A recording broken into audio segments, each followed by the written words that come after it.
ஆடாதொடை எல்லாருக்கும் தெரியும். ஆடாதொடைனா ஆடு தொடாது, ரொம்ப கசப்பாக இருக்கும், வேலியில் போட்டு வச்சுருப்பாங்க. ஸோ உள்ளே வந்து ஆடு மேயாதுங்கிறதுக்காக நம்ம அதோடு நிறுத்திட்டோம். சித்த மருத்துவத்தில் சில பாடல் உண்டு.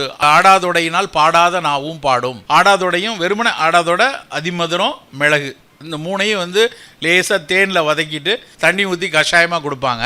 அதையே வந்து கொஞ்சம் நாள்பட்டு வைக்கணும்னா மணப்பாக செய்து கொடுப்பாங்க. ஆனால் அந்த ஆடாதொடை எவ்வளவு ஆச்சரியங்களை உள்ளடக்கிய மூலிகை என்று படிக்க தான் அவ்வளோ தெரிஞ்சுது. ஆடாதொடைங்கிற ஒரு தாவரம் நம்மளுடைய தண்டுவடத்தில் நம்ம முதல்ல வந்து தாய் செல்கள்மாங்க, மதர் செல்லிருந்து ப்ரோஜெனிட்டர் செல், அதிலிருந்து தான் எல்லா செல்லும் உருவாகுது. அந்த முதல் செல் தாயினுடைய தகப்பனுடைய செல் சேர்ந்து உருவானதுக்கு அப்புறம் ஒரு உறுப்புகளாக அது மாறிட்டே வரும். ஒரு உறுப்புகளாக மாறும்போது எந்த உறுப்பாக மாறுகிறதோ அதில் ஒரு தாய் செல் உட்கார்ந்துருக்கும். எப்போவாது பிரச்சனையாச்சுன்னா அது திரும்ப ரிப்பேர் பண்ணும். இப்போ போன் இருக்கு, எலும்பு இருக்கு அப்படின்னா எலும்புல ஒரு ஸ்டெம் செல் இருக்கும். அந்த செல் எலும்பில் ஏதாவது சிக்கல் வந்து அது தன்னைத்தானே புதுப்பித்துக் கொள்ளும். அப்படி இதயத்துக்கு, எலும்புக்கு, ஒவ்வொரு இடத்திற்கும் ஒரு செல்கள் இருக்கு. அந்த செல் அளவில் வேலை செய்யக்கூடிய வாய்ப்புள்ள ஒரே தாவரம் ஆடாதொடை தான்.